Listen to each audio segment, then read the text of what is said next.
Então, bem-vindas e bem-vindos à nossa live de gestão colaborativa aqui da Colaborar, né? Eu e Leonardo Andrade estamos juntos aqui com vocês essa noite. E eu vou me apresentar rapidamente, depois o Léo se apresenta também. Então, eu sou o Beto Dertoni e trabalho com consultoria já tem quase 30 anos, né? Dando consultoria para muitas organizações, empresas de vários portes, né? Mas nos últimos anos, empresas de grande porte, geralmente. E também para ONGs, né? Organizações da sociedade civil, escolas associativas, escolas Waldorf, então, muitos tipos de organização. E eu tenho trabalhado ao longo desse tempo todo com o desenvolvimento humano e organizacional, né? E nos últimos anos, nos últimos muitos anos, principalmente com foco nesse tema que a gente vai abordar hoje de gestão colaborativa. Então, eu tenho trabalhado bastante com esse foco na gestão colaborativa, e o nosso lema da Colaborar é colaborar, né? Autonomia e colaboração é o nome da empresa. E o nosso lema é por um mundo mais colaborativo e indivíduos mais autônomos. Então, isso tem a ver com a gestão colaborativa. Como que a gente trabalha no sentido de colaborar com com os objetivos comuns da organização, mas a partir de um espaço de autonomia de cada indivíduo, né? Então, por isso que a gente põe como o subtítulo aqui de autonomia e colaboração no lugar do comando e controle, que é um modelo tradicional, né, que normalmente se tem na gestão, nas organizações de maneira geral. Bom, então é isso, eu trabalho há muitos anos com esse tema, moro atualmente em Campinas, interior de São Paulo, sou casado com a Sandra, tenho um filho, Gabriel, já tem 23 anos, já está na faculdade, acabando a faculdade. Então é isso, passo para o Léo. Olá, boa noite a todos, todas. Sou o Leonardo Andrade e tenho também uma carreira aí já de 20 anos de consultor. Comecei dando consultoria em métodos para melhoria, ligado à qualidade, melhoria de processos, e ao longo dos anos fui migrando e integrando outras áreas da gestão, então desenvolvimento humano, cultura organizacional, e sempre tinha uma preocupação com relação aos ambientes, à cultura, o papel da cultura naquilo que se deseja realizar nas organizações. E o encontro aqui com o Beto na gestão colaborativa, estou muito feliz. Eu acho que é uma maneira de enxergar e de praticar o desenho da gestão, o desenho da cultura, de maneira a incluir mais as pessoas e ter um ambiente mais saudável, que tem reverberações no coletivo, mas também no indivíduo. A gente vai passear por isso hoje aqui. E então esse é um pouco do foco. Eu sou estatístico de formação, mas fui também aí aprendendo a lidar com pessoas e lidar com o desenvolvimento de pessoas. E também estou aqui hoje com um filho, um dos três, estou sozinho com ele, então pode ser que a qualquer momento ele apareça aqui, pequeno, de 8 anos, o Caio, mas também tem o Gabriel e o Davi, e moro na região de Campinas, em Santo Antônio de Posse. Então estou aqui na região, numa cidade bem pequenininha, a pandemia acabou me trazendo para cá no finalzinho. Então, é um prazer estar hoje aqui com vocês. Nessa conversa, a gente vai trazer um pouco aqui dos assuntos e da abordagem que a gente faz de gestão colaborativa, e a ideia é engajar aqui no diálogo, perguntas, comentários, também partilhas aí das experiências que vocês tenham também na gestão e como é que vocês veem isso tudo que a gente vai trazer hoje. Maravilha. Então, reforçando o que o Léo trouxe, né, de fiquem à vontade para fazerem perguntas, podem mandar perguntas pelo chat, escrever pelo chat, e também, né, no final da apresentação, a gente abre espaço também para perguntas orais, né, faladas diretamente também, tá bom? Então, vamos lá, vou compartilhar minha tela com vocês, para a gente entrar nesse tema nosso da gestão colaborativa.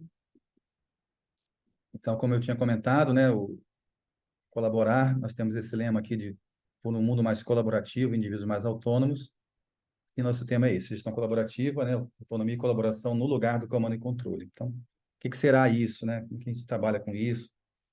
Eu queria começar com um verso, um texto do Rudolf Steiner, que ele fala que tem muito a ver com a gestão colaborativa, tem muito a ver com autonomia e colaboração. Eu vou compartilhar aqui com vocês. Ele diz assim: só é saudável quando, no espelho da alma humana, toda a comunidade encontra seu reflexo. E na comunidade vive a força da alma individual. Então, imagina um grupo, né? Um grupo de pessoas que trabalham juntas. Então, quando que é saudável um trabalho conjunto, né? Quando cada um carrega em si, na sua alma, espelha em sua alma toda a comunidade. Então, imagina que faço parte de um grupo, de uma equipe, de uma organização, e na minha atividade individual, cada um de nós, né, a gente trabalha, compartilha objetivos comuns numa organização, mas cada um atua, né, na sua esfera de atuação, tem uma atuação própria, individual, com objetivos próprios, né, metas e atividades, responsabilidades próprias. Mas se ao fazer essas minhas atividades próprias, com esses meus objetivos próprios no meu trabalho, se eu carrego comigo toda a comunidade, né? Nesse sentido de o nosso propósito comum. O que nós compartilhamos como propósito, como objetivos comuns, né? Então, ao fazer o meu trabalho na minha esfera de atuação, se eu carrego comigo dentro de mim a imagem do todo, né? Podemos traduzir dessa maneira, e ao mesmo tempo na comunidade, enquanto eu estou no grupo, vive a força da minha alma individual, ou seja, a minha força individual como indivíduo, como pessoa, eu me coloco, né, e componho o grupo de verdade. Porque uma possibilidade é eu, na minha atividade individual, me perder do objetivo comum, né? Fazer algo a partir de mim mesmo, que eu acho que faz sentido, mas que se desconecta do propósito comum, do objetivo do grupo. Isso é muito comum, é uma disfunção comum de a gente observar, né, nas organizações. E, por outro lado, também é comum nós, no grupo, às vezes a gente se omite. A gente tem algo para contribuir e não contribui, né? Então, é saudável quando cada indivíduo se coloca e se traz e se posiciona a partir do seu impulso individual, com autonomia, porque só assim a gente tem um grupo atuante, né? Um grupo composto realmente pelas, né? Porque muitas vezes acontece isso de alguns indivíduos se sobrepõem e alguns outros tantos se deixam levar, né? Então não é tão colaborativo assim. Mas se cada um se coloca, tem espaço para se colocar. Mais se coloca individualmente, a partir do seu impulso próprio individual, mais contribuindo para o objetivo coletivo, colaborando com o objetivo comum, né? Nesse sentido, carregando em si a comunidade toda. Então, enxergo esse verso dessa maneira, e por isso que eu trouxe esse verso para falarmos desse tema aqui hoje. E também esse verso traz um movimento interessante, né? Do indivíduo e do grupo, né? O indivíduo e o coletivo, eu e o grupo, centro e periferia, né? Então tem esse pulsar, né? Então isso é saudável na organização quando eu atuo individualmente carregando todo e ao mesmo tempo, quando estou no todo, me trago como indivíduo, me coloco como indivíduo. Então esse movimento, né? É como se a gente perguntasse assim: como ser centro e periferia ao mesmo tempo? Como ser eu e grupo ao mesmo tempo? Como ser indivíduo e coletivo ao mesmo tempo, né? Ou em alguns momentos, né? Então esse movimento, esse pulsar tem muito a ver com a gestão colaborativa e é uma imagem que, né, eu percebo nesse verso aqui. Então, ok, né, bonito falar, né, um verso, um poema, fica bonito falar, mas como fazer na prática, né? Esse é o grande desafio. E para falar desse tema de gestão colaborativa, é importante a gente olhar para essa questão assim, de como que a gente se encontra com outra pessoa nesse impulso de colaboração, né? Então, eu vou trazer aqui uma dinâmica que a gente chama de dinâmica básica da vida social. Então, a vida social que se compõe no encontro entre indivíduos, né, nas relações entre nós. Então, nós estamos num grupo, numa organização, trabalhando juntos. Então, nós estamos constituindo uma vida social ali. Nós estamos criando uma vida de relações, né, uma vida social. Então, nós somos responsáveis por isso que nós criamos coletivamente como essa teia de relações que nós criamos, né? Isso podemos chamar de vida social. E essa vida social tem uma dinâmica própria. Então, eu queria trazer esse conteúdo agora, é a dinâmica básica da vida social. Que nas relações sociais, nos encontros humanos, sempre está em jogo o seguinte: alguém tem uma necessidade que precisa ser atendida, e se encontra com outro alguém que tem alguma capacidade que a torna capaz, né, de atender a necessidade da outra pessoa. Então, se nós estamos, por exemplo, se a gente vai criar uma organização nova, então a primeira pergunta é: mas que necessidade do mundo nós queremos atender? Quais são as necessidades dos nossos beneficiários, dos nossos clientes, né? Então, a gente tem que ir ao encontro de uma necessidade real, senão a gente cria uma organização abstrata que não vai ter eco na realidade no mundo, né? Então, é importante se conectar com a necessidade de quem nós atendemos. E que capacidade nós precisamos ter para atender essas necessidades? Mas se a gente olha para dentro da organização, a mesma coisa acontece, né? Na relação entre as pessoas, num determinado grupo, entre os diversos grupos, áreas diferentes de uma organização, e mesmo dentro de uma área, entre as pessoas, né? Nós vamos fazer uma reunião sempre para atender alguma necessidade, senão a reunião não faz sentido ter uma reunião se ela não está focada a atender alguma necessidade, tanto ou interna da organização ou externa, né? E mesmo que seja interna. Então, que capacidade nós temos para resolvermos isso e atendermos essa necessidade que nós temos? Então, essa é uma dinâmica básica da vida social. Então, que por um lado, tem indivíduos que dizem, eu preciso. Né? Todos nós temos necessidades, né? Muitas necessidades. Então, todos nós passamos por isso, como clientes, como beneficiários de alguma ação, de alguma organização. E, então, todos nós temos esse momento, né? Temos necessidades e precisamos de algo. Por outro lado, todos nós também temos capacidades, né? Então, a dinâmica da base da vida social acontece nesse encontro. Então, eu preciso, tenho necessidades. Encontro com alguém que diz, eu posso, eu tenho capacidades, e com as minhas capacidades, eu posso atender a essas necessidades, né? E esse encontro que vai formando esse tecer da vida social, né? E esse encontro também tem uma característica que é um terceiro elemento dessa dinâmica básica da vida social, que são os acordos. Porque nós precisamos fazer acordos para que isso aconteça, para que necessidades sejam atendidas a partir da atuação das capacidades de outras pessoas. Nós precisamos fazer acordos, entendimentos, combinados. Então, se a gente parar para pensar, quantos acordos a gente faz no dia a dia, não é? Mesmo em casa, com a família, na família também essa dinâmica acontece, entre amigos, né? Quantos acordos a gente faz no dia a dia? Que horas nós vamos jantar? Quando que nós vamos viajar, por exemplo, né? E no trabalho, fazemos inúmeros acordos também, diariamente, não é? E se a gente quer trabalhar de uma forma colaborativa, esse âmbito dos acordos tem uma importância, sempre tem, em qualquer circunstância, né?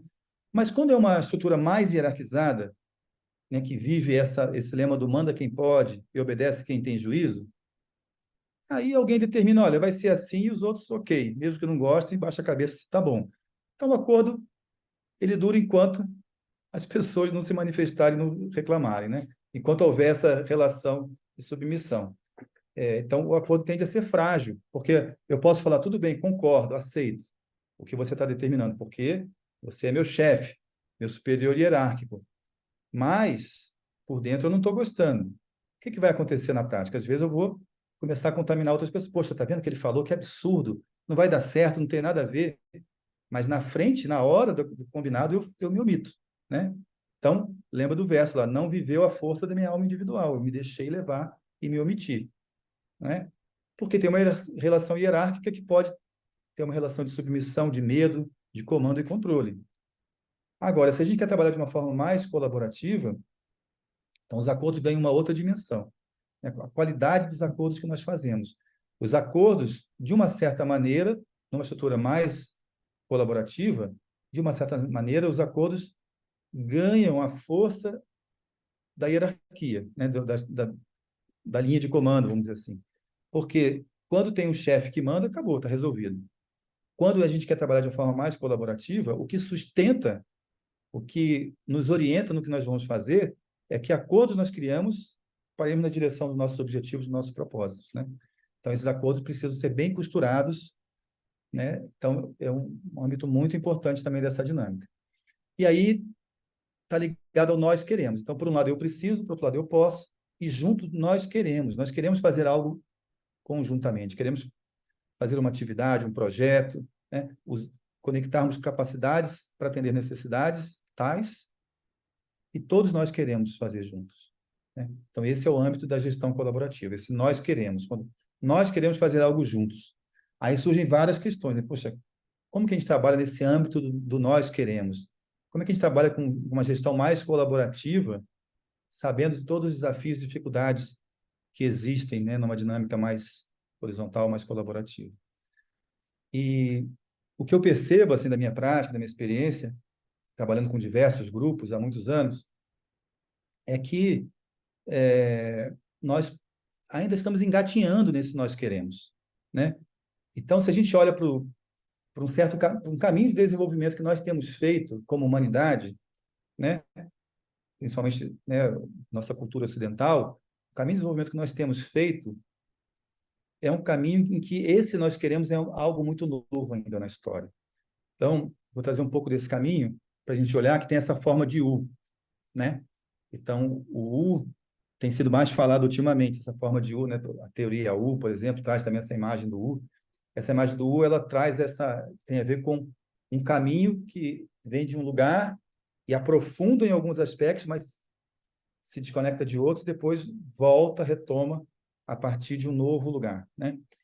Então, esse caminho do U, como caminho de desenvolvimento humano, tem a ver com o seguinte. Então, se a gente olhar para tempos muito remotos, né, sei lá, 10 mil anos atrás, nós, como humanidade, vivíamos numa situação em que nós, se a gente olhar isso na história, né, pesquisar os antigos povos, né, na Índia, né, na Babilônia, no Egito, se a gente for pesquisar isso, essas civilizações mais antigas, nós, como humanidade, vivíamos mais no âmbito, assim, mais conectados coletivamente, né? Então, nós tínhamos uma conexão maior de grupo, mais grupal, era talvez até mais grupal do que individual, a consciência era mais grupal do que individual, uma conexão maior com a natureza, né? Tinha mais conexão com a natureza, e também a gente sentia mais fortemente as forças da natureza, e também uma conexão mais forte com uma realidade espiritual, uma realidade não apenas material. Se a gente olha para os povos na antiga Índia, eles tinham essa concepção de que a realidade material era ilusória, né? Era maia. O que valia era a realidade espiritual. A realidade material era ilusória para eles. E hoje em dia a gente está no outro momento da história, né? E muitos povos, né, muitos de nós têm uma concepção de que só a realidade material que existe, a realidade espiritual é elucubração fantasiosa, né? Então mudou completamente.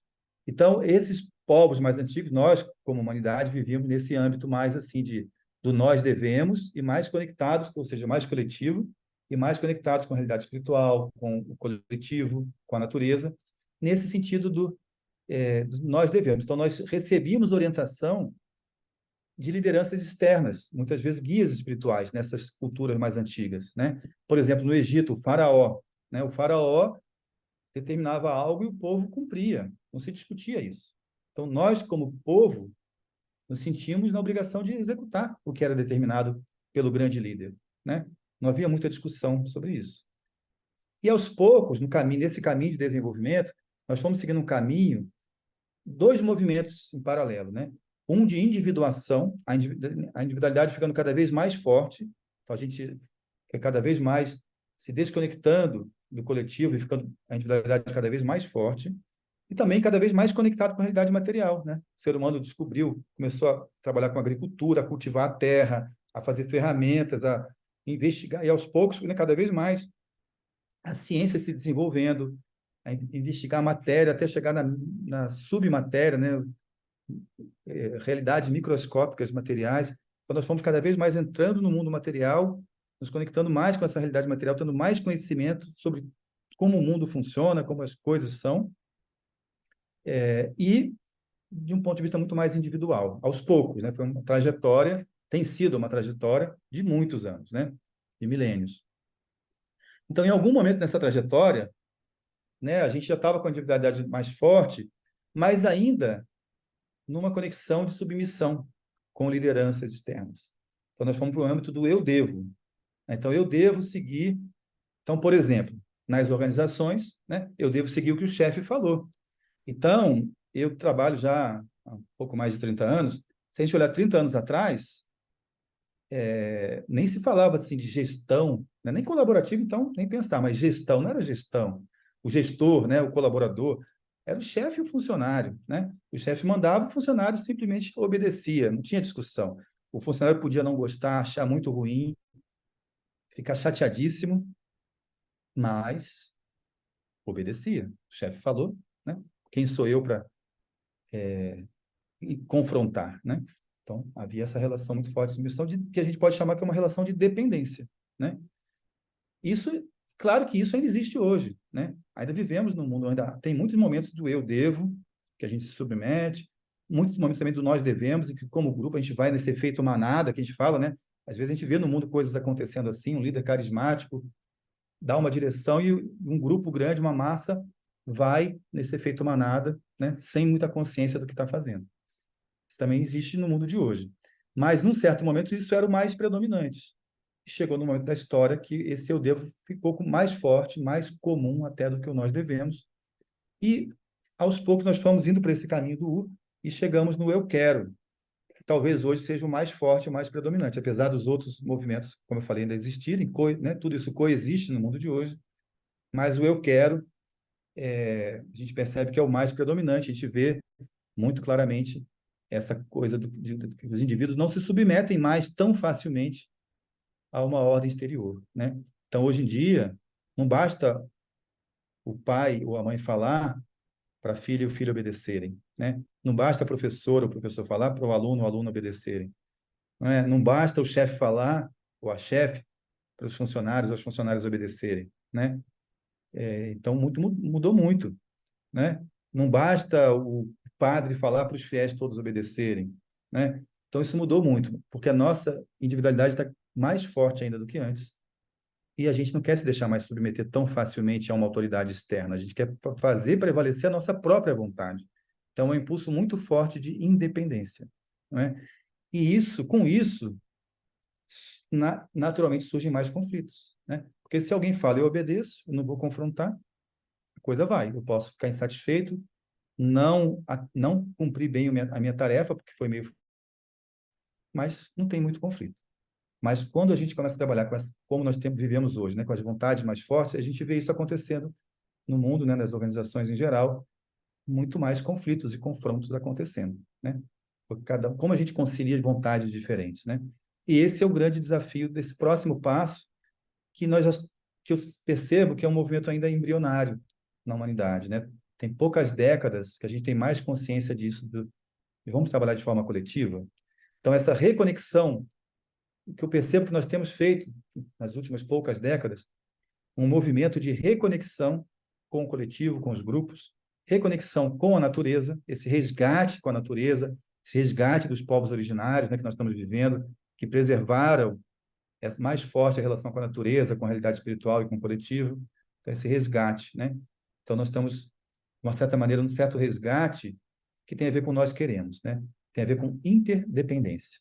Então, não é que eu vou fazer o que eu quero, e independente do que seja o objetivo coletivo, né? Mas também não é que eu vou me submeter simplesmente ao objetivo que alguém trouxe para o grupo e não vou me manifestar, né? Não, então isso que é interdependência. Eu me trago, me coloco, trago o que eu penso, o que eu acho, se eu concordo ou não, mas conectando com as necessidades, os objetivos comuns, né? Então, isso que a gente pode chamar de interdependência. Isso ainda é embrionário. É um grande desafio porque ainda estamos aprendendo a fazer isso. Tem poucas décadas, não tem muito. Eu trabalho com esse tema já há 20 e tantos anos. Quando eu comecei a trabalhar com isso, na década de 90, já existiam alguns instrumentos, alguns conceitos para ajudar-nos a trabalhar com esse tema, com essa situação, mas isso tem evoluído muito. Hoje em dia nós temos muito mais instrumentos, apesar de ainda ser embrionário, ainda ser difícil, ainda ser muito desafiador, já tem muitas experiências acumuladas e instrumentos para nos ajudarem nesse sentido. Então, a gente pode dizer que, por um lado, né, esse âmbito aqui mais da independência, principalmente o da dependência, né, principalmente da dependência aqui, tem a ver com comando e controle, né? Então, como que a gente vai para esse caminho do nós queremos, nesse sentido da autonomia, desculpa, nesse sentido da autonomia e colaboração, né? Então, que tem a ver com a gestão colaborativa. Então, aquele nós queremos que a gente trouxe antes, que eu trouxe antes, naquela visão da dinâmica básica da vida social, por que é tão desafiador, né? É isso que eu estou trazendo aqui agora, né? É uma coisa muito nova para a gente, então tem a ver com trabalhar com autonomia e colaboração. E, ok, é um grande desafio. Então, quais são esses principais desafios, olhando para uma organização, né?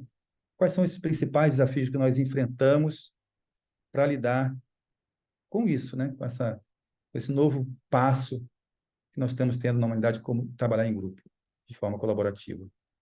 Então, o Léo vai trazer para vocês.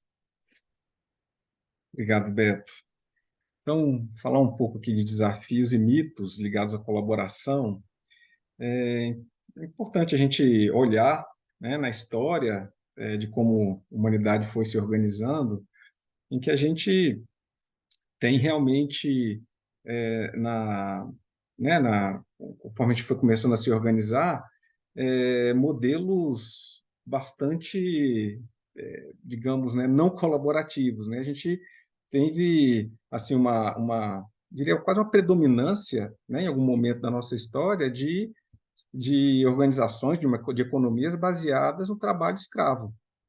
E como disse o Beto, essas visões coexistem. Até hoje tem, né, organizações, empreendimentos que trabalham, né, com trabalho similar a escravo. Então, a colaboração é nula, você, né, é forçado a trabalhar.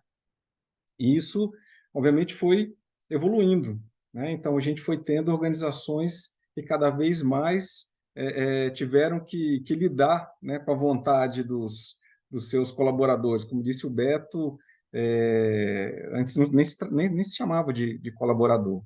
Então, essa relação dentro da organização, uma relação que foi se transformando ao longo do tempo, acho que por dois movimentos, né? Do indivíduo, de querer cada vez mais enxergar um propósito, buscar uma satisfação no trabalho, isso é uma coisa relativamente nova, mas também, de outro lado, as organizações ganhando uma complexidade nos seus desafios e precisando de pessoas que efetivamente possam contribuir com esses desafios. Então, hoje se fala, né, em intraempreendedorismo, ou de que as pessoas na organização devem, né, ter uma atitude de dono, de que elas devem, né, ser empreendedoras dentro das organizações, que é algo, né, que exige criatividade, risco, que exige uma série de competências que no passado eram, né, muito mais simples, atividades repetitivas. Olha aqui, dessa tarefa para você, você faz e acabou, né? Não precisa pensar sobre ela. Então, a complexidade do mundo vem pedindo isso também. As lideranças olham e falam: eu preciso de uma equipe que crie, que pensa, que sabe reagir. Então, é um movimento que acontece, essa colaboração ela está precisando acontecer, né? Não é só algo bonito para se falar, mas a complexidade do mundo começa a pedir isso também, né?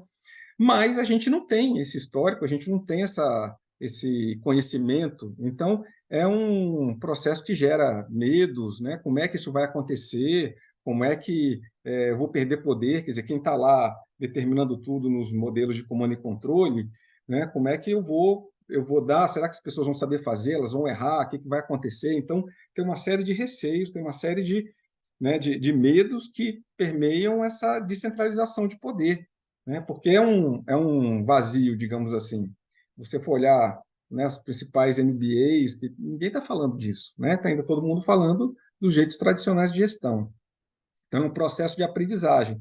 E processo de aprendizagem envolve, né, tá vulnerável, envolve risco, envolve erros. A gente vai falar um pouquinho desses elementos. Então, realmente a gente tem alguns desafios importantes que estão um pouco que aí, né, no nosso jeitão, como nossas organizações estão desenvolvidas desde a escola, né? A gente pequenininho está lá normalmente no comando e controle dentro da sala de aula, né? O professor totalmente determinando as ações do que vai acontecer. Então a gente não tem muita essa experiência, né? E por outro lado, então, como a gente não tem essa experiência, a gente não tem muitos exemplos, isso não está no nosso dia a dia, aparecem os mitos, né? Então, as pessoas, quando, vamos fazer aqui, então, né, um treinamento, a organização quer começar a ter uma gestão colaborativa, é muito comum, e eu e o Beto fomos vivenciando isso em alguns trabalhos que a gente fez, as pessoas chegam com várias fantasias do que é o trabalho colaborativo. Então agora todo mundo precisa participar de tudo, né? Então, normalmente um viés que começa a acontecer quando a gente quer trabalhar de forma mais colaborativa é que, nossa, agora eu tenho que lidar com todo mundo, eu tenho que dar voz para as pessoas, e aí todo mundo precisa participar de todas as decisões. Não é verdade. Então, até falar que sobre esses mitos aqui, a gente tem um artigo no site da Colaborar que descreve um pouco esses mitos que a gente foi vendo ao longo do nosso trabalho. Então, não é verdade. O que a gente tem que é dar voz para as pessoas e, eventualmente, certas decisões vão ser tomadas por poucas pessoas. Então, tem um jeito, tem um método da gente se organizar para que não perca a eficiência e que a gente continue dando voz para as pessoas. Mas não é que todo mundo vai participar de todas as decisões, né? Essa é loucura. Ou que não tem conflitos. Não, agora... Então, tá bom. Então, agora vai ser só harmonia, agora vai ser só gostoso. De jeito nenhum, né? A gente vai ter conflitos, mas a gente vai olhar de outra maneira para os conflitos, né? A gente não vai ter uma atitude, né, um pouco né, enfática, ou alguém decide como é que resolve o conflito. Os conflitos vão ter uma dinâmica, né, para a gente lidar com eles. Ou de todos, outro mito é todos têm que concordar, né? Então tem que ser unanimidade. Impossível. Se a gente buscar isso, a gente não vai conseguir tomar decisão nenhuma. Então também a gente tem métodos, né, para tomar decisão também de maneira em que os envolvidos, os impactados pelas mudanças possam ser ouvidos, né, mas que também a gente não demore, né, 500 anos para tomar cada decisão. E outro mito é que não precisa de liderança. Não, então não vai ter chefe, então não vai, né? Não, vai ter líder, né? Então o papel de liderança ele existe e ele é desempenhado de uma maneira diferente, né? Ele também tem um olhar diferente, que é normalmente o de servir a organização, né? Muitos papéis de liderança são, né, de se servir da organização. Então, o papel de liderança é um papel também um pouco diferente, é, né? Um papel muito também de facilitação de processo de aprendizagem. Então, tem uma dinâmica diferente, mas tem, né? Você ainda tem níveis hierárquicos nas organizações, né? Então, isso pode variar. Também é algo que cada organização ela precisa entender o seu contexto e dar passos na direção dessa descentralização, na medida do que ela tem de apetite para isso, do que ela quer fazer e, dentro do seu contexto, buscar dar passos, né? Então, a gente não acha que assim, tem uma receita que todo mundo deve seguir, que tal lugar tem, ou uma idealização de que deva ser do jeito A ou B. Essa gestão colaborativa ela vai se construindo, né, coletivamente e vai na velocidade que a organização consegue lidar, em que as pessoas também conseguem dar passos e que elas vão decidindo e elas vão experimentando e elas vão sentindo como funciona, né? Mas ainda seguem, né, níveis hierárquicos, ainda podem seguir, ainda que algumas organizações possam decidir não tê-los, mas hierarquia é algo que a gente vê também muito presente na natureza, né? Você tem né, natureza no mar, né? Você tem a árvore, tronco, folhas, né? Você tem no livro você tem, né, o texto, palavras, letras, todas as formas de organização elas têm uma forma de hierarquia, o que normalmente a gente vê nas organizações, digamos, com poder muito centralizado, é um tipo de hierarquia que, como eu dei aqui uma dica, né, ela se serve da organização, então é um jeito um pouquinho distorcido, diferente do que a natureza costuma ter uma hierarquia saudável. Então, esse é um rápido contexto aqui, um pano de fundo para a gente entender um pouco dessas dificuldades e fantasias que a gente tem a respeito desse tema. E vou devolver aqui a bola para o Beto para ele falar um pouco agora mais na prática como é que a gente trabalha, né, algumas dimensões da organização para fazer esse movimento acontecer. Legal, obrigado, Léo. Então, é isso. Então, como que a gente, né, pode lidar com esses desafios da gestão colaborativa? E como eu falei, ao longo do tempo, né, você foi tendo mais experiência, então nós já desenvolvemos, nesse tempo, mais conceitos, né, que a gente pode chamar de lentes para enxergar, né, a realidade de uma maneira diferente, para entender melhor como atuar de forma colaborativa, que seja de uma maneira mais eficaz. E também instrumentos que nos habilitem a fazer isso na prática, né? Então, queria trazer uma lente aqui né, com que a gente trabalha, para trabalhar com a gestão colaborativa, claro, então o foco principal é o propósito comum da organização, né? Então todo mundo na organização está ali a serviço de um propósito comum, dos objetivos comuns da organização. Muitas vezes há disfunções, né? Então não acontece tão bem assim, mas isso como ideal, né? Isso que a gente tem que buscar. Então, como que a gente trabalha em conjunto, mas com esse foco no propósito comum? Então, tem 4 aspectos que a gente leva em conta quando a gente fala da gestão colaborativa, que isso também é algo que a gente, na Colaborar, foi desenvolvendo. Temos trabalhado dessa maneira com as organizações com quem nós damos consultoria e tem funcionado bem, né? Isso tem ajudado as organizações a encontrarem formas, como o Léo falou, né? Não é uma receita pronta, mas tem algumas lentes, alguns instrumentos que nos ajudam muito a própria organização encontrar o seu caminho, né? Nesse desafio da gestão colaborativa. Então, um primeiro elemento, né, para a gente trabalhar com a gestão colaborativa, com foco no propósito comum, tem a ver com a pergunta: como que nós nos organizamos como grupo? Nós temos um propósito comum, um objetivo comum. Como que a gente pode se organizar? O Léo falou, não é todos fazendo tudo ao mesmo tempo, né? Porque isso fica inviável. Não é uma forma tão inteligente, não é? Então, como que nós podemos nos organizar de forma inteligente para aproveitar o potencial de cada um em prol do nosso objetivo comum? Essa é uma primeira pergunta, né? Como nos organizamos como grupo? Isso nos remete ao tema da estrutura de gestão. Como é que a gente se estrutura para trabalhar com autogestão, né? Com essa forma mais colaborativa. Mas não basta a gente definir o que tem a ver, o que tem a ver essa organização, né? Nos organizarmos como grupo, essa estrutura de gestão. Tem a ver com o seguinte: como que nós nos dividimos as tarefas e responsabilidades entre nós? Né? O Léo falou de concentração de poder. Então, como é que a gente pode distribuir o poder de uma forma adequada? Ou seja, na prática, que grupos devem existir? Quais são as instâncias de decisão? Quem decide o quê? Quais são os papéis e responsabilidades de cada grupo? E dentro de um grupo, quais são os papéis e responsabilidades de cada um? Qual o limite de autonomia de cada um e de cada grupo? Então, ter clareza disso é um grande passo. É ter clareza da estrutura de gestão. Normalmente, a gente vai trabalhar em grupo, quer trabalhar de forma mais colaborativa, envolvendo mais as pessoas, mas não fica muito claro qual que é o papel de cada um, quais que são as responsabilidades, qual que é o limite de autonomia, e muitos problemas surgem daí. Então, esse é um primeiro grande tema da estrutura de gestão.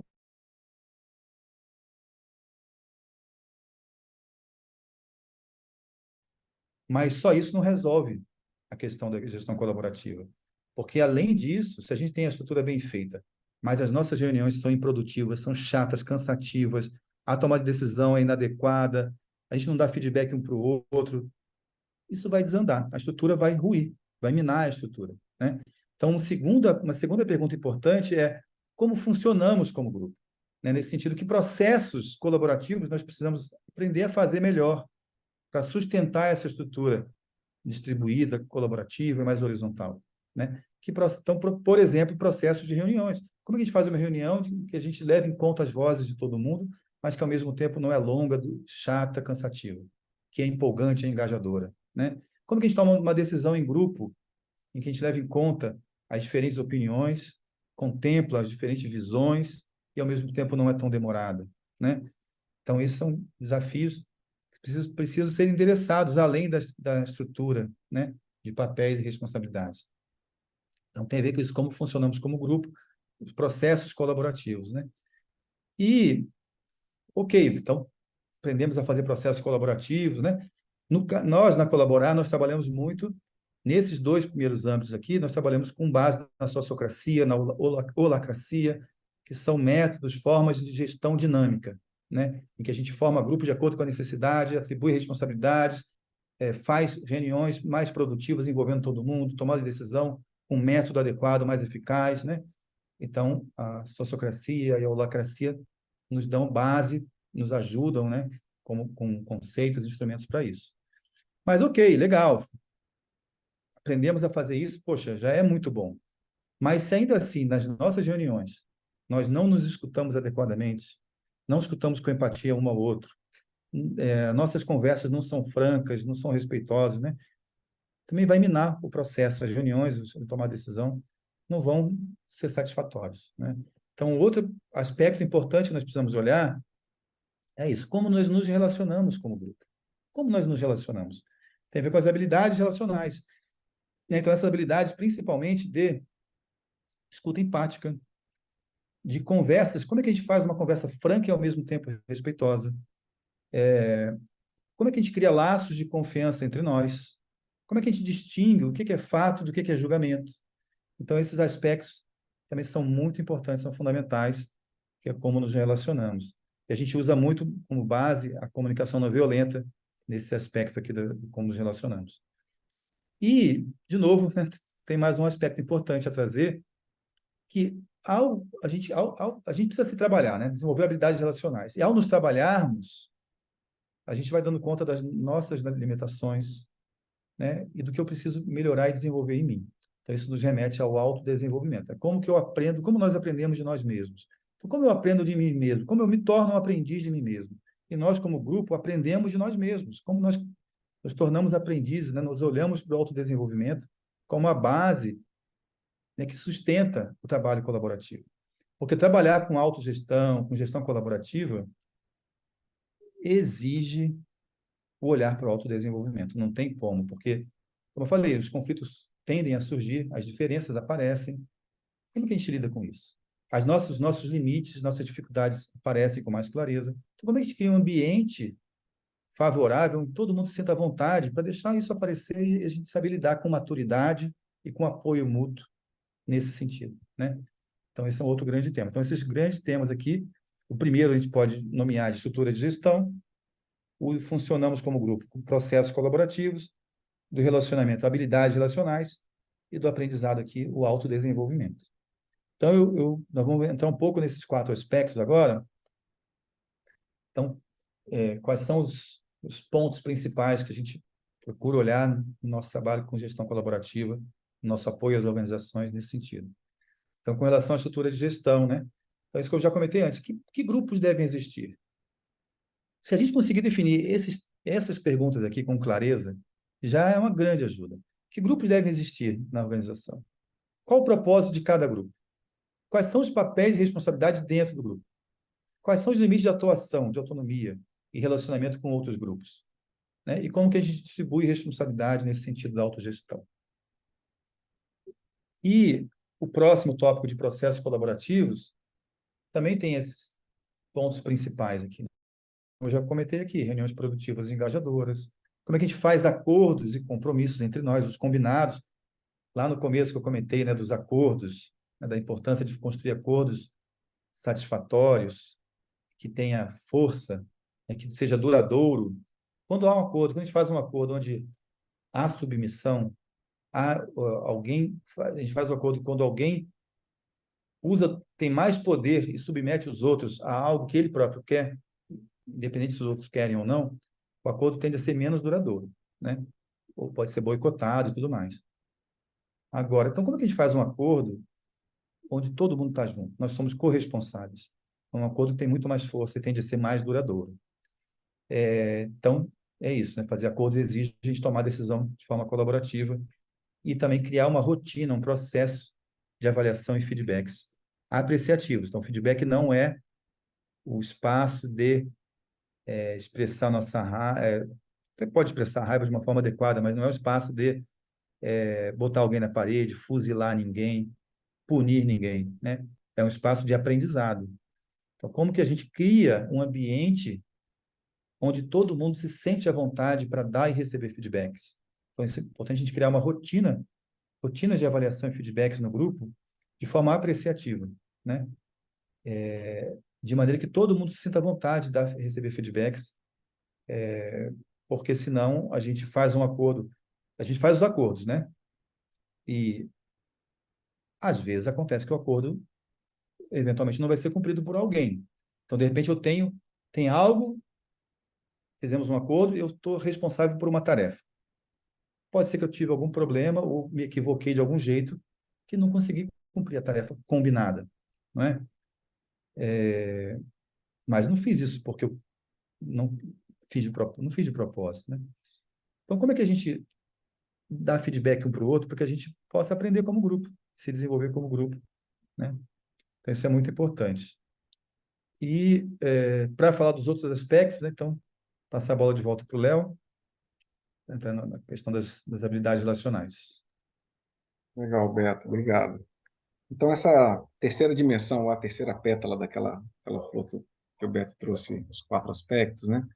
E essa aqui está falando das habilidades relacionais, onde é uma dimensão em que a gente, nas relações, vai procurar desenvolver a escuta, né? Essa escuta empática.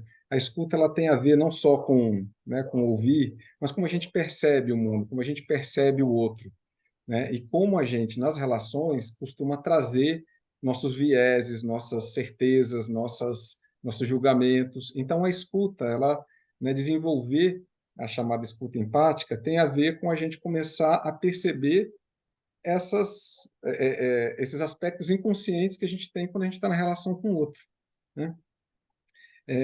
E, a partir daí, a gente também procurar se posicionar. O Beto em algum momento falou, né? A gente está no coletivo, mas a gente quer ter uma presença firme, a gente quer ter uma presença, né, da alma individual. Então, da gente desenvolver a habilidade de fazer conversas que são respeitosas, que a gente quer considerar o outro, mas que sejam francas, que a gente pode trazer aquilo que é autêntico, que é aquilo que é o que a gente realmente está sentindo, e que a gente possa, então, se colocar, que a gente possa se apresentar e que tem uma forte conexão com o que o Beto acabou de trazer de feedback, né? A riqueza que pode ser pessoas que estão nos observando aí no mundo, que estão, né, vendo assim como se a gente fosse um filme, né? As pessoas estão assistindo a gente o tempo todo, a gente está na ação, e as pessoas estão lá vendo a gente, como é que elas podem trazer de uma maneira que respeite, de uma maneira que seja, que considere o outro, mas que seja também franco, que não fique também amaciando, que fique também deixando de dizer aquilo que precisa ser dito, né? Então, aí os conflitos aparecem, né? Aí, porque muitas vezes as relações vão ficando de um jeito, né, meio encoberto, os conflitos não podem aparecer e vão sendo ervas daninhas nas relações. Então, os conflitos podem aparecer e a gente pode lidar com eles. E conforme a gente vai lidando com os conflitos de maneira mais aberta no limite do que cada um pode a cada momento também, né? Esse também é um exercício de aprendizagem que a gente deve respeitar o ritmo de cada um, mas a confiança vai seguindo, né? Então, por exemplo, se alguém, vou pegar aqui no caso eu e Beto trabalhando como consultores, se a gente está trabalhando junto e tudo que eu faço, o Beto sempre diz, não, foi ótimo, foi tudo bem, foi tudo ok, né? Se ele nunca fala nada, né? Olha, Léo, puxa, você podia melhorar aqui, acho que isso que você falou não foi legal, não foi apropriado naquele momento, não teve o tom legal. Se ele nunca pode falar, né? Eu já nem considero mais o feedback do Beto, né? Mas se o Beto um dia pode, né, me diz, olha, isso aqui não foi legal, ele pode dizer, né, uma fala mais delicada, ou pode me dar informações sobre coisas que eu não fiz de maneira adequada no olhar dele, quando ele fala, Léo, hoje foi bom, gostei, não tenho nada a dizer, eu acredito, né? Eu posso acreditar nisso, porque eu sei que ele é capaz de falar o contrário também. Então, isso vai criando laços de confiança, porque a gente sabe com quem a gente está lidando, né? A gente sabe com quem, né? A gente não está jogando war, né? Com cada um com seus objetivos escondidos, mas a gente está com as cartas abertas. Então, essa é uma dimensão muito importante, né? O que leva, meio que leva automaticamente à próxima dimensão, que é a dimensão individual, do autodesenvolvimento, que é como é que eu posso ser aprendiz de mim mesmo, né?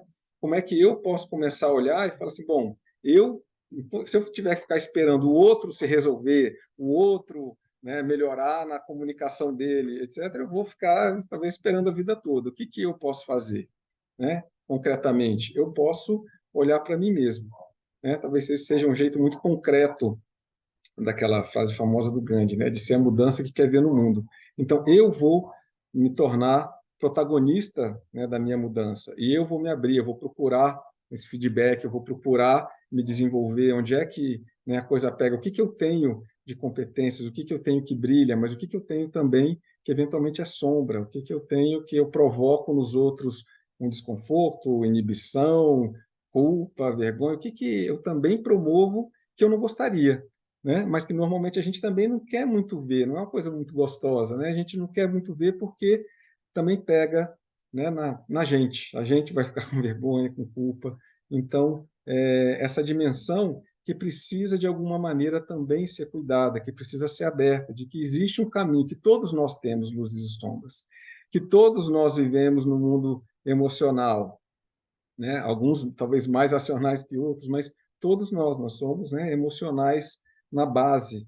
Então, como é que a gente vai também na jornada, usamos, digamos assim, o nosso trabalho, a nossa vida profissional para a gente se desenvolver, porque a gente passa uma parte enorme da vida lá. E como é que a gente vai nessa jornada aprendendo, como é que as emoções surgem, como é que a gente lidar né, no ambiente onde, de repente, a gente tem uma situação delicada e tem medo, e tem raiva, tem frustração, como é que a gente vai lidando e tendo um espaço dentro da organização para poder lidar com isso, porque todo mundo tem, né? E a vulnerabilidade pode surgir, porque todo mundo tem medo, todo mundo tem vergonha, todo mundo tem frustrações, e a gente pode, de maneira mais aberta, relaxar um pouco, né? E ser nós mesmos, né? Então aí abre um caminho aí de aprendizagem. Então, essas são as 4 dimensões, acho que vocês viram, né? Começa de um jeito muito macro, né? Da gente pensando lá no coletivo, e desce para essa dimensão aqui do autodesenvolvimento. Todas são entrelaçadas e vão acontecendo ao mesmo tempo agora, mas a gente tem que ter todas na consciência, a gente tem que ter, né, trabalhos eventualmente individuais, onde as pessoas possam ter espaço para falar do que elas estão vivendo, mas ter espaços onde as pessoas podem dizer que relações estão funcionando bem, quais não estão. A gente precisa ter espaço para discutir como é o nosso processo de tomada de decisão. Então, são diferentes espaços em que a gente vai costurando, construindo um jeito de funcionar, né, uma cultura, um jeito de poder estar, né, junto, trabalhando, de maneira em que a gente possa, ao mesmo tempo, construir algo, que é o que queremos, né, mas tendo a sua individualidade respeitada, não só respeitada, mas desenvolvida, né? A gente acredita que isso vai gerando, né, em cada um seu próprio desenvolvimento, seu próprio crescimento pessoal, né? Então, dentro desse framework, assim, a gente vem construindo algumas atividades para trazer isso, né, na prática. Então, a gente vai fazer em breve uma oficina, né? Então, Beto, se você quiser trazer, a gente vai fazer uma oficina presencial aqui em Campinas. No site da Colaborar tem oficinas também em Florianópolis e no Rio, onde a gente quer em meio dia, né, oferecer um pouco da experiência, da vivência de algo que é muito diferente, mas também é muito dolorido na maior parte dos trabalhos que a gente vive, que é a tomada de decisão, né? Então, a gente se reunir e ter que decidir sobre algo. Então, uma oficina vivencial, uma oficina bem prática para a gente poder experimentar um processo diferente de tomada de decisão e que é uma degustação, né, de algo que é diferente do que normalmente a gente está acostumado. Eu trabalhei em bancos no começo da minha vida profissional e era muito curioso, né, que a gente fazia reuniões lá com o diretor da área, assim, e quase que estava todo mundo, quase tudo sempre decidido por ele ou pelo preferido ou pela preferida desses gestores. Então, um jeito, né, muito a gente já ia entendendo o caminho, né, quando eu posso discordar, quando eu não posso discordar.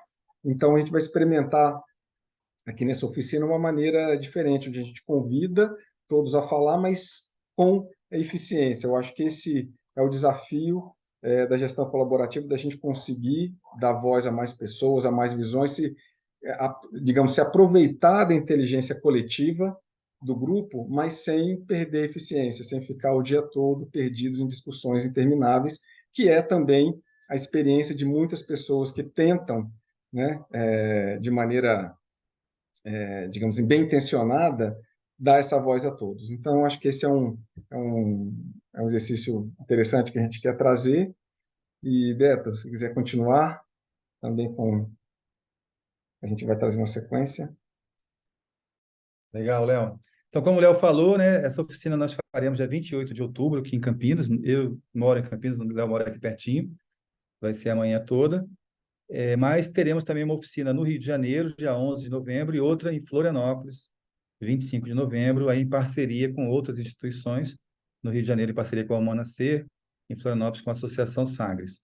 Então, coloquei aí no chat os links para informações, inscrições de cada uma das 3 oficinas, tá? E além dessas oficinas, né, essas oficinas a gente vai fazer agora com esse objetivo de difundir essa prática, esses instrumentos, né, com esse foco aí nas reuniões da tomada de decisão. Então, tem um custo, a gente fez um custo bem baixo, assim, para favorecer que mais pessoas possam fazer. As inscrições estão abertas, né, quem quiser entra no link aí. E, e também essas oficinas, né, têm esse intuito de mostrar um pouco, um pequeno aspecto do que será a formação que a gente está criando de gestão colaborativa, uma formação mesmo mais longa, presencial, que nós faremos. Eu vou mostrar aqui para vocês. Então, nós teremos uma formação em gestão colaborativa, que vai ser ao longo de 2024 e começo de 2025. Serão 5 módulos, um módulo a cada 4 meses.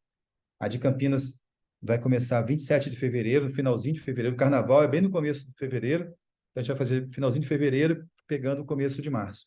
São 5 dias, 4 dias e meio, né? Cada módulo, 4 dias e meio presenciais e 5 módulos no total, com um intervalo mais ou menos de 4 meses de um módulo para o outro.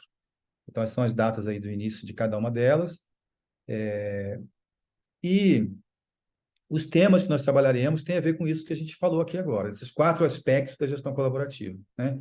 Nós vamos começar falando, trazendo uma introdução ao primeiro módulo, mais uma introdução à gestão colaborativa, e também um olhar de como que a gente olha para a organização como um ser social, né? Um ser social vivo, né? Nesse sentido que eu comentei no começo também, que nós criamos a vida social, né? Nós criamos essa vida social a partir da forma que nós nos relacionamos. Então, como que a gente pode desenvolver o nosso olhar para percebermos essa vida, né? Desse entrelaçamento das relações? Então, esse primeiro módulo tem esse caráter de desenvolver o olhar para perceber a organização que nós mesmos criamos e uma visão geral da gestão colaborativa. Então, esse é o foco do primeiro módulo. Depois a gente vai entrar nesse tema da autogestão, da estrutura de gestão e processos colaborativos. E aí, no próximo módulo, a gente continua falando de processos colaborativos, junto já entrando nas habilidades relacionais. Porque, como o Léo falou, né, tudo é muito entrelaçado. Não é que é uma coisa, depois... Muita gente pergunta, mas por onde começa? Né? Ah, tem que ser nessa sequência? Não. Isso é sistêmico. Em qualquer aspecto desse que a gente mexe, a gente vai trazer benefícios, né? Se a gente descuida de um desses aspectos, vai trazer dificuldade para a organização. Se a gente cuida de forma adequada, traz saúde para a organização. Então, qual por qual começa? Aonde estiver doendo mais. Então, a gente, quando começa um trabalho de desenvolvimento organizacional, a gente olha junto com a organização, né? Aonde estão as principais dores? Onde que a gente começa? E aí, a partir por um desses aspectos, isso vai favorecendo os outros também, de uma certa maneira. Então, esses temas são muito entrelaçados. Então, esse segundo módulo vai tratar da estrutura de gestão, de autogestão, junto com os processos colaborativos. E no terceiro módulo, os processos já com as habilidades relacionais mais evidentes, assim, né? E como que a gente trabalha com isso. O quarto módulo, habilidades relacionais e autodesenvolvimento. E o quinto módulo, liderança e comunidade de desenvolvimento. Então, como é que seria um líder, né? O Léo falou lá dos mitos, né? Ah, então o colaborativo não tem liderança. Ué, e aí? Como é que o grupo...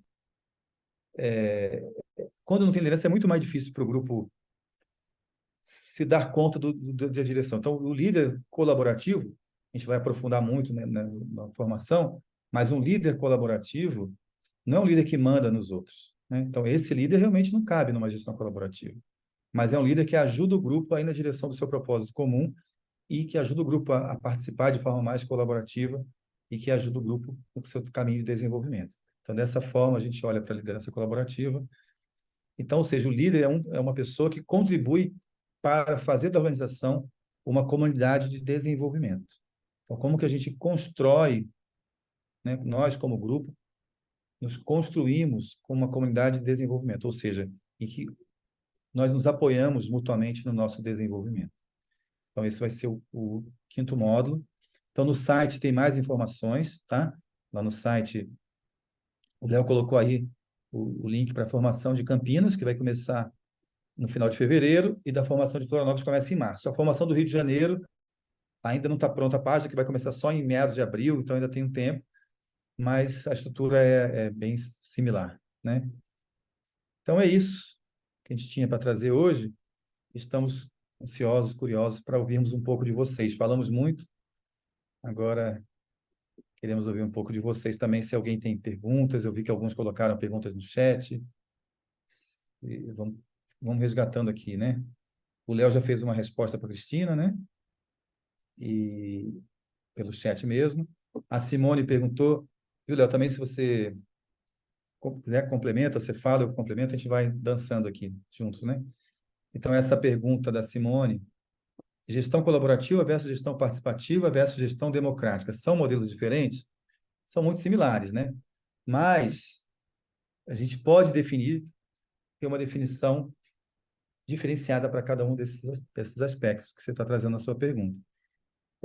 A gestão colaborativa é como nós trouxemos, nós entendemos, chamamos, nomeamos gestão colaborativa, isso que nós falamos aqui hoje.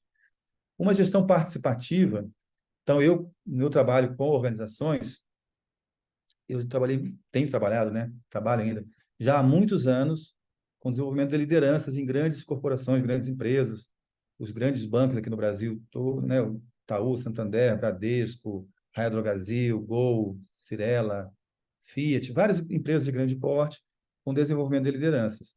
E a gente trabalha muito fortemente com a gestão participativa. Mas a gestão participativa, então, é uma estrutura ainda muito hierárquica, como nós nomeamos a gestão participativa, né? Ainda é uma estrutura muito hierárquica, né? Como essas grandes empresas trabalham. Mas parte do entendimento de que, mesmo numa estrutura muito hierárquica, muito verticalizada, a participação dos colaboradores é fundamental para o sucesso da equipe, da empresa, né? Então, como que a gente trabalha com essa verticalidade, com essa hierarquia mais forte, mas dando espaço e dando voz, né? Trazendo a participação dos colaboradores, né? Então, isso a gente nomeia gestão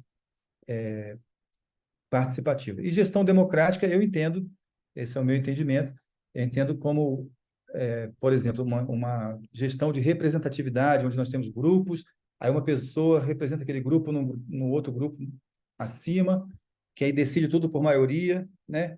Decisões são por maioria, por votos, e as pessoas que representam, então, elas prestam, claro que isso é saudável mesmo,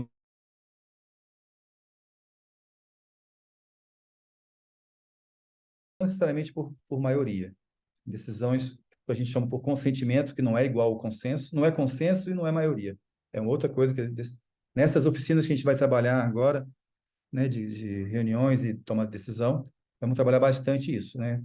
Tomada de decisão com base no princípio do consentimento, que é diferente da decisão pela maioria, por voto da maioria, e também que leva em conta mais a autonomia de cada indivíduo. Então, se tem alguém que está de um grupo, determinado grupo, atuando num outro grupo, levando aspectos desse grupo por um grupo mais central, por exemplo, essa pessoa tem autonomia. Ela não tem que voltar sempre para o grupo de onde ela veio. Gente, olha, surgiu uma questão lá, o que vocês acham? Se tiver na autonomia dela, ela já decide. Então, a gente ganha agilidade. Então, tem um caráter. Então, eu enxergo assim, a gestão colaborativa com essa diferenciação também para a gestão participativa e também para a gestão democrática. Mas são muito próximas, muito parecidas, né, de uma certa maneira. É algo para complementar, Léo? Não, não, eu queria pegar o gancho aqui da Cristina, que eu não tinha visto a pergunta dela sobre capitalismo ser um dos maiores desafios. Vou dar minha opinião pessoal aqui, sem muita teoria, tá, Cris? Mas eu vejo, obviamente, o capitalismo ele tem, né, algumas tendências ou grandes direções, mas ele também permite muita coisa, né? Ele permite muita coisa que a gente não tenta, que a gente não faz, porque não é o, né? Talvez nunca ninguém tenha tentado. Então, tem muitos movimentos, né, de transformação econômica acontecendo. Tem o movimento das empresas B, do capitalismo consciente, tem, né, essas empresas mais descentralizadas, que estão ganhando vários nomes digamos assim, na literatura aí né, da gestão mais moderna. Então, ele permite tudo. Estou até lembrando aqui, estou vendo que tem a Ana Paula Cunha aqui, que está aqui com a gente, que trabalha com um projeto de empreendedorismo na periferia. Então, do mesmo jeito, né, que há essas tendências do capitalismo de concentração de renda, etc., tem também uma liberdade para a gente fazer muitas outras coisas. Então, me parece que a gente está acordando para isso, de que é possível fazer muitas outras coisas dentro desse mesmo sistema e que tem muita gente fazendo. Então, esse é um pouco da minha crença, da minha visão de que é claro que existe uma correnteza, né? Mas eu acho que a gente pode fazer muita coisa dentro dessa correnteza. Legal. Eu vejo que o capitalismo tem muito forte esse princípio da liberdade de iniciativa, né?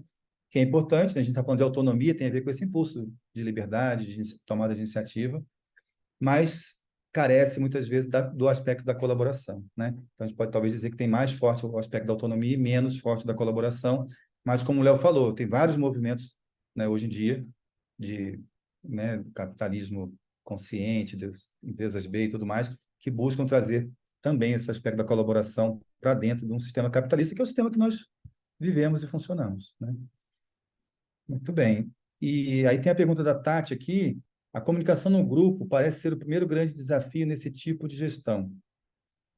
Eu acho que comunicação é um grande desafio em qualquer tipo de gestão, né? Como que a gente se comunica, né? Os ruídos de comunicação que acontecem e muita dificuldade de comunicação. Esse tema da comunicação é recorrente, né? Em qualquer tipo de organização.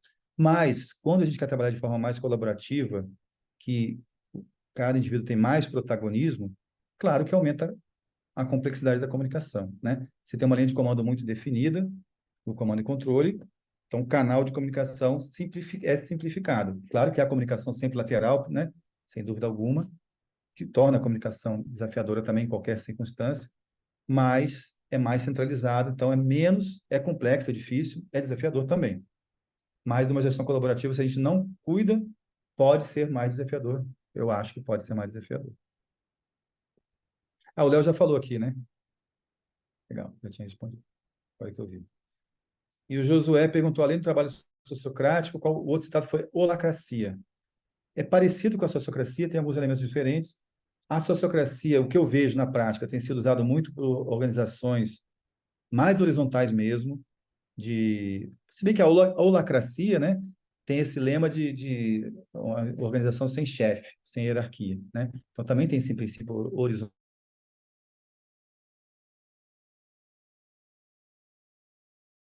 Usam sociocracia, holacracia, né? A Buurtzorg, que é uma empresa de enfermagem domiciliar na Holanda, que tem mais de 10 mil pessoas, tem empresas muito grandes adotando a holacracia. E a sociocracia eu tenho visto mais em movimentos tipo associativos, associações, né? Que já parte de uma natureza mais horizontal, né? Escolas Waldorf, por exemplo, associações, ONGs, que já parte de uma natureza mais horizontal. E a holacracia, quando você tem uma organização mais hierarquizada e quer torná-la mais horizontal, muitas organizações acabam indo para a holacracia porque tem uma estrutura, a base é bem parecida, né? Eu diria que a holacracia bebeu muito na fonte da sociocracia, a sociocracia é anterior à holacracia. Então, a forma de tomada de decisão por consentimento, a estrutura de gestão a base é a mesma, né? Mas tem alguns aspectos diferentes, tem uma questão do líder principal da empresa, que se submete a uma constituição que é criada, tem alguns aspectos diferentes que eu acho que são bem interessantes também, tá? Algo mais? Tem mais uma pergunta aqui do Formigari. Existe um tamanho máximo do número de pessoas em um grupo? Ótima pergunta. Então, isso, né, de que, né, que todos participam de tudo, né? Então, a gente busca trabalhar com grupos de 5 a 8 pessoas. Claro que às vezes pode ter 10, 12, 15, mas quanto maior o grupo, vai ficando mais complexo. A tomada de decisão fica mais complexa, mais morosa, né? Então, um grupo com mais de 15 pessoas, eu já acho que fica temerário trabalhar dessa forma. Então, qual que é a mágica, né? ou se uma organização tem muito mais gente, é a estrutura de gestão. Então, como é que a gente cria uma estrutura onde nós temos grupos menores que têm mais autonomia? Grupos de 5 a 8 pessoas, às vezes 10, 12, no máximo 15, que têm mais autonomia, né? Então, é isso. Como é que a gente distribui o poder, as responsabilidades para grupos menores? Porque isso ganha agilidade. Isso exige autonomia, né? Porque se vários grupos e sempre um tem que recorrer, pedir bênção para o outro, aí fica a estrutura toda amarrada e a coisa não anda, né? Então, isso precisa de autonomia nesse sentido. E Ô, aí Léo, você quer... tem toda uma estrutura de círculos e de como é que esses círculos se conectam e como é que as decisões vão subindo hierarquicamente, descem, e como é que é feita a interligação entre esses círculos, que é uma engenharia muito bem bolada para poder manter esses círculos relativamente coesos, né?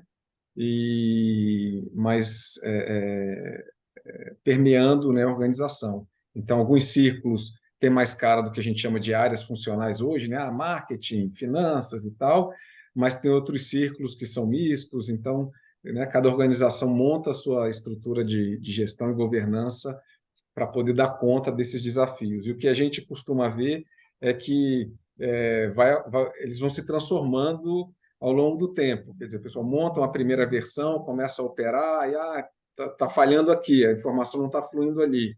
E aí muda, né? Então vamos tentar aqui um outro formato. E aí vão aprendendo ao longo do tempo a formatar. Então tem, digamos assim, os modelos dos livros didáticos, né?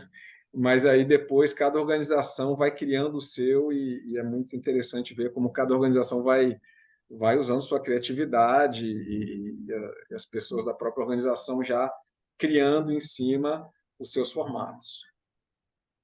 E isso que o Léo falou, né, da hierarquia, né, que vai subindo, na sociocracia, na holacracia, não é que tem uma hierarquia de poder, é uma hierarquia de propósito. Então, o que a gente chama, a gente fala assim, o círculo superior, né? Até o nome superior já dá uma conotação de poder, né? Mas não é com esse intuito.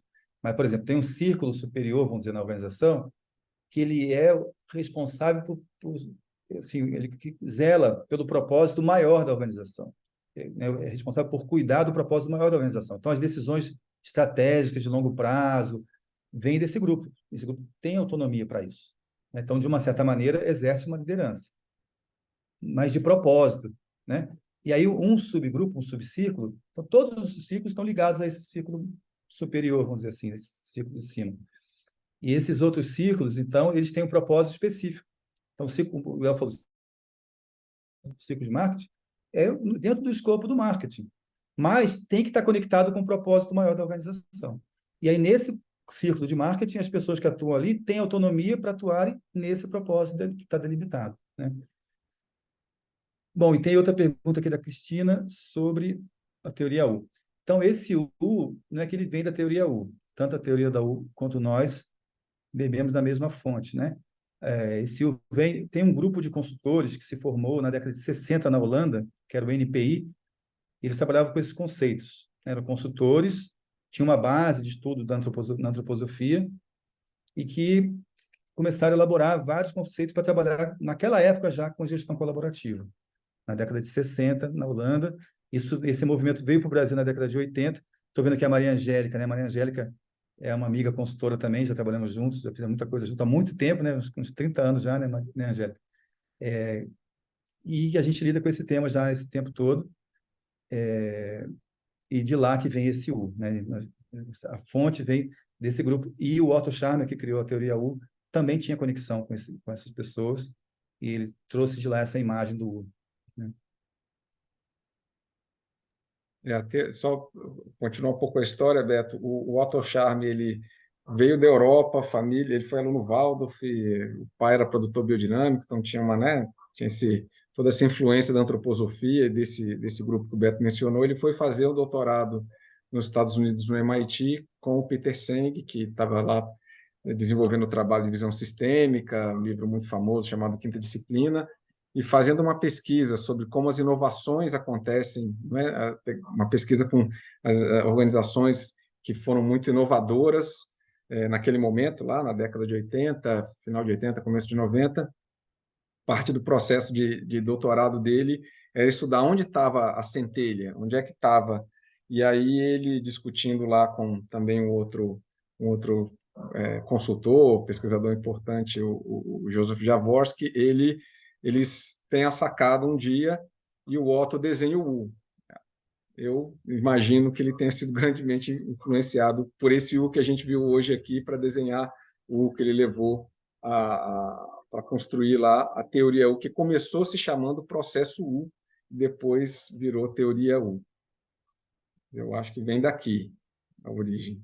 Tudo leva a crer. Eu nunca vi ele escrevendo especificamente sobre isso, não, mas o meu palpite é esse. Josué também traz uma questão aqui, né, de como é que é o processo de implementação. O Léo estava gravando, não voltou a gravar. Congelou aí, né, Léo? Mas deu para entender. Tá mudo aí o seu microfone.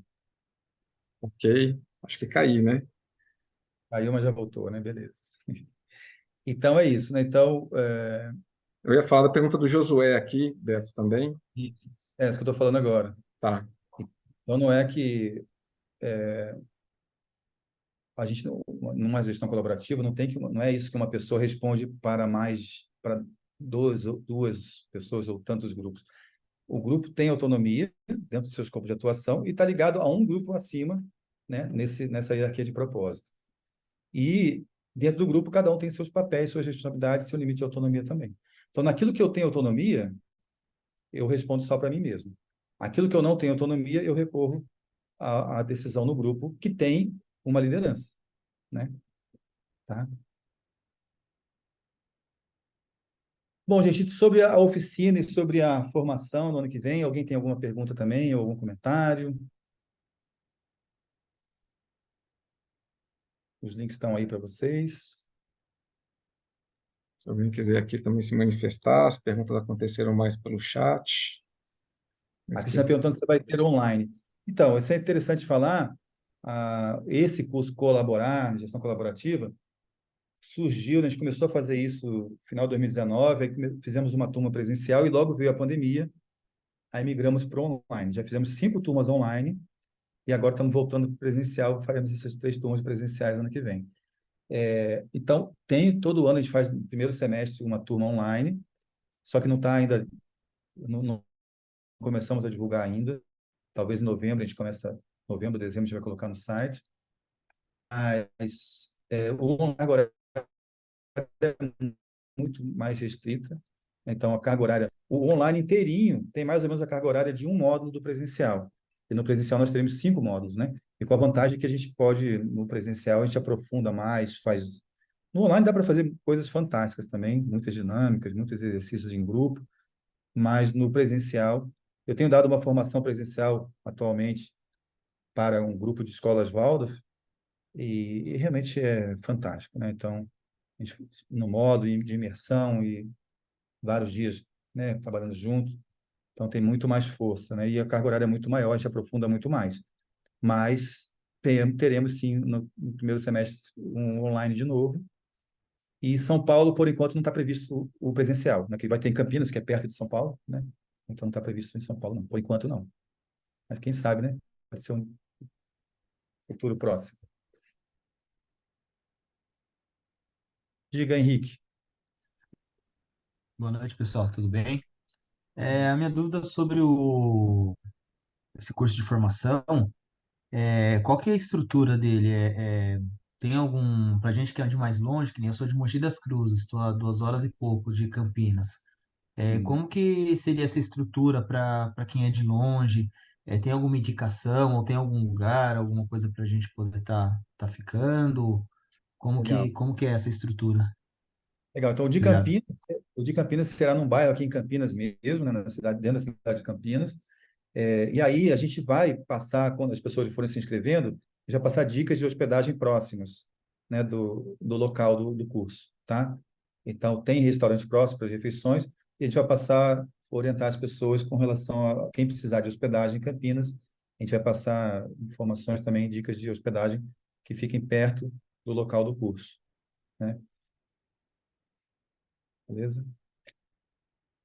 E o último módulo, eu falei imersão, não é imersão, assim, mas são vários dias, todo mundo, né, de manhã e da tarde juntos, né? Mas o último módulo será a imersão. Então, o último módulo vai ser em algum lugar. O último módulo a gente não definiu o local, porque a gente vai construir isso junto com o próprio grupo, aonde vai ser o local do último módulo, né? Mas a ideia é que o último módulo seja realmente o local que todo mundo se hospede no mesmo lugar e fique realmente né, em imersão. Aí deve ser em algum lugar perto de Campinas também, nas redondezas aqui de Campinas. Tá? Muito bom. Mais alguma pergunta, algum comentário sobre o conteúdo, ou sobre os cursos? A pessoa já está se despedindo, né?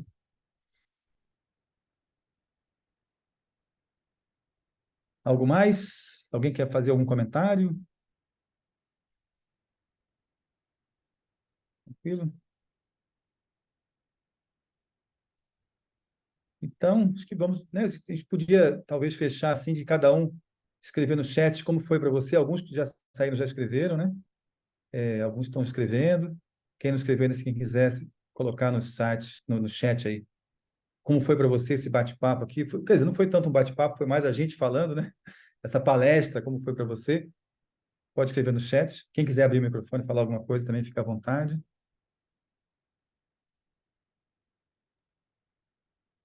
A gente agradecer também todo mundo que esteve aqui, todo mundo que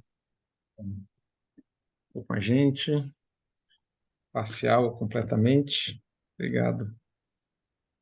Muito bom. Super Eu, agradeço. eu quero agradecer assim a exposição de vocês. Acho que foi muito claro, muito bem compreensivo e é um desafio que a gente vive no dia a dia na Associação Comunitária Monte Azul, onde a gente criou uma forma de gestão assim com vários grupos e a gente está cada ano assim tentando afinar melhor essa orquestra, né? Que, assim, mas é um trabalho muito gratificante e necessário hoje em dia.